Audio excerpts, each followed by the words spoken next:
Hi, masala முட்டை பணியாரம் வந்து எப்படி செய்யலாம்னு சொல்லிட்டு பார்க்கலாம் வாங்க.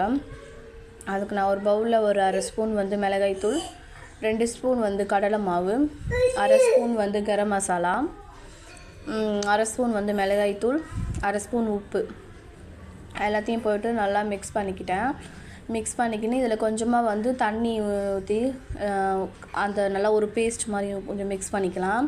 அந்த கட்டிலாம் இல்லாமல் நல்லா மிக்ஸ் பண்ணிவிட்டு நான் ஒரு 3 முட்டை எடுத்திருக்கேன். அந்த 3 முட்டையுமே இதில் உடச்சி ஊற்றி அதையுமே நல்லா வந்து அந்த மசாலா கூட நல்லா அடித்து எடுத்துக்கலாம். அப்புறம் ஒரு பெரிய வெங்காயம் ஒன்று எடுத்து நான் பொடியாக வந்து கட் பண்ணி வச்சுருக்கேன்.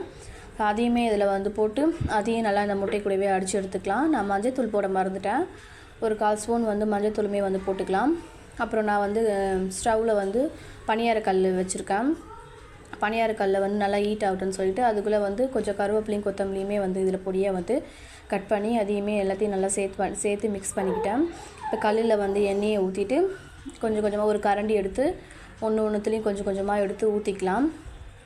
அப்புறம் இதை வந்து மூடியை போட்டு கொஞ்சம் அப்படியே வேக விடலாம். நார்மலாக நம்ம ஆம்லேட்லாம் போடுவோங்க இல்லையா, அந்த மாதிரி தான் வந்து இருக்கும். கொஞ்சம் சூப்பராக கொஞ்சம் மசாலா ஃப்ளேவரில் நல்லாயிருக்கும். இது ஒரு பக்கம் வெந்ததுக்கப்புறம் ஒரு ஸ்போக் வச்சு இந்த மாதிரி திருப்பி போட்டு வேக வச்சு எடுத்துக்கலாம்.